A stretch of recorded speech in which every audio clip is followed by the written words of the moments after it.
Namrata Sai.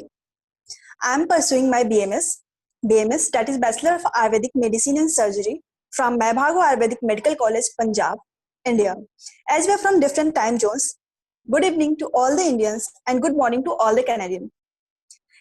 As we approach the wonderful conference, it's time need to ask ourselves that how much we are aware with the Ayurveda, what is Ayurveda, and what is the basics of Ayurveda. All the questions will be answered by the Ayurvedist Amanda from Canada. Hi Amanda, Hi. welcome. Thank you. Thank you. How, how do you know about Ayurveda? So I actually discovered Ayurveda. I'd heard the word, and as I'll tell you later, it's not as well known in Canada. But I'd heard the word. I practice yoga a lot, so usually the connection with Ayurveda is through yoga in the West, I would say. So for me, I heard the word. I wasn't sure what it was all about, so I sought out a Ayurvedic doctor that we have in Montreal. There's a clinic here, and it's operated by a Veda from India. She's a sixth generation Veda, so her and her husband own a clinic and a school. So I went to visit them and speak a little more about it, and then I registered, applied to the school to become a practitioner. So I've been on that journey for the last 4 years. Great. And what is Ayurveda? So very broad question, so it's hard to give a simple answer. But Ayurveda is the ancient knowledge on how to live our lives and get the most out of our well-being. So basically, for me, Ayurveda provides a manual on how to find harmony in your body, mind, and soul, spirit. So I think Ayurveda, what it is essentially, it uses the language of nature and the 5 elements to understand who we are uniquely, and then we can kind of actively work towards finding perfect health within our bodies. Great.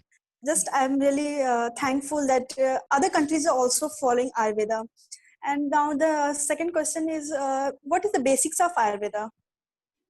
So the basics of Ayurveda, for me, I kind of pick three things that define the basics. So the first basics of Ayurveda is that we are part of nature. And we have to understand that just like nature has changes and aspects to it, we need to also understand that we have those things within us.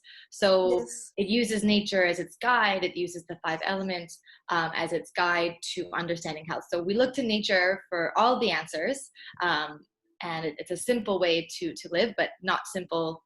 It's very complicated, but it can be simple and applied. And the second thing is that the second basic is that we are all unique, which is my favorite part of Ayurveda, because in the West we kind of have one pill for everybody, whereas Ayurveda understands that everyone has a unique constitution, a unique quantity of all these elements or doshas, and it's understanding.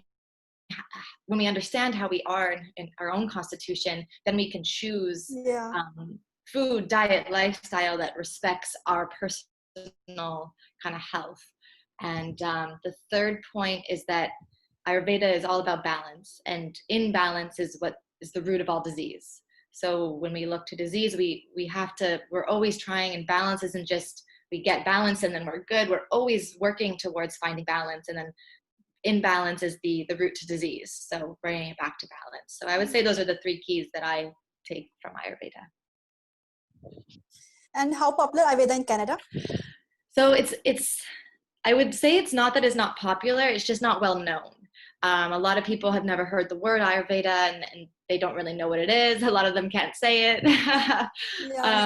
But it's not, I think that the popularity of health and wellness is big. And of course, almost every trend that we have here has roots in Ayurveda. So people are getting more curious. And I think the bigger it gets, it's going to be like the next yoga to hit the West, because people are really wanting that information on how to to feel good and eat well and not just follow fads, but get more intuitive with their selves. So I think it will be popular, but it is not known. A lot of people don't know the word, and I have to explain it, and it's not easy to explain when you don't Yes. know what it is. So that's why I'm happy that, like you said, we're all trying to share the community of Ayurveda, and Yes. it's really strong, and we're all trying to just share it and get this amazing ancient knowledge out there for people to explore. And can you explain the Vata, Pitta, and Kapha in short term? Yeah. So, like I said, we are part of nature, and so we have the Yeah. 5 elements. And so, basically, in Ayurveda, the 3 doshas are basically the interactions of the elements within our body, and they've put them into 3 classifications. And we have all of these doshas within us, Vata, Pitta, Kapha. So, I'll start with Vata. So, Vata is the energy of air and ether, air and space. So, um, Yes. this is a really this is the energy that governs a lot because it's all of our nervous system, our mind. So, if we look at air and how it interacts, we can see it's fast, it's mobile, it dries, it's a very powerful energy. And in our body, we kind of, and in people, like maybe you can already tell, I have a lot of Vata in me. So we talk fast, we talk Okay. with our hands, we're excited, we're enthusiastic, we're creative, but out of balance, we see a lot of issues with too much air, so creating bloating, gas, dryness in the body, and a lot of mental, Yes. the mind will not stay calm. So that's sort of Vata in a nutshell. And then if we go to Pitta, we see the combination of mostly fire with a bit of water. So we get that Yes. oily quality. And so Pitta in the body we see as enzymes, the hormones, a lot of the transformation processes. And a person who is primarily Pitta, they're hot. They're a lot of heat. So they're fiery. Yes. They're competitive.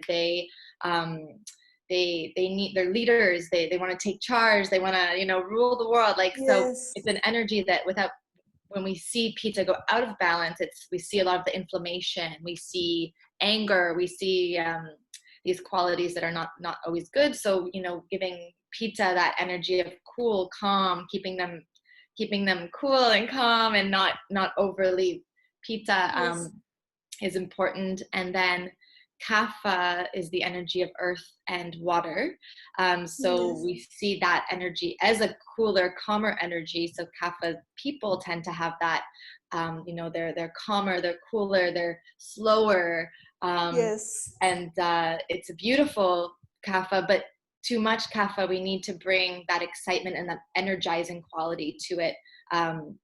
If we have too much kapha, we get that heaviness in the mind, the cloudy kind of thought. Depression, sadness is also a kind of a heavier quality, weight gain.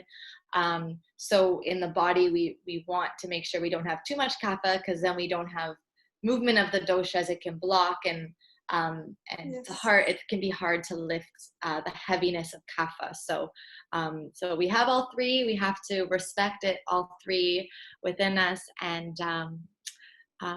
that's kind of how a short breakdown of the Yes. doshas. I'm Pitta Prakriti. Oh, your Pitta. I'm Yes. Vata Pitta, mostly Vata, but I have Pitta too.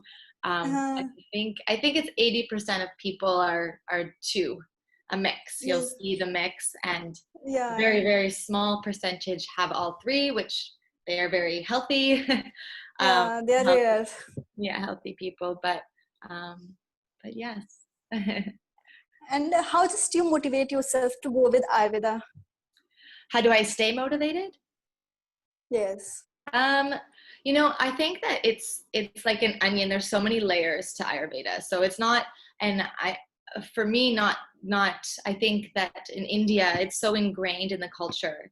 Yes. Ayurveda it's people walk and talk Ayurveda. It's so in the culture, and here it's not. So I'm dealing with learning all of this beautiful, different cultural side of it, but then trying to bring it into the way we live that isn't the right way. It's not always the right way. So I'm so motivated because there's just so much work to be done and there's just so much to learn. And I feel like I'm just scratching the surface of something that's so deep. So, and I know Ayurveda is a journey that it's your whole life. So you don't just, you have to, because there's stages of your life that change. And I'm 30, so I'm in my prime Pitta stage. So I'm seeing all of those qualities and how to manage those. So motivation is not a problem. I am so inspired by this beautiful knowledge and I know there's so much to continue to learn from it. Yes. And what we will say that the people of India and the Canada just for the Ayurveda, what you will give the message? What message will I give? I would say that you have to love yourself. You need to love yourself, and you can't give the best to others around you until you love yourself and care for yourself. And you have to accept who you are. You can't try to be somebody you're not, because then you will live according to someone else's nature. But when you have to live with your nature and who you are, and that's the most powerful message that I think people should connect to with Ayurveda. Great. Thank you for this conference. Yes, and just I will spread your message. Nice to meet you. so nice to meet you. Good luck with all of your studies, and Yes. I hope to connect You, again. you too. Thank you so much. Thank you. Take care. Take care. You too.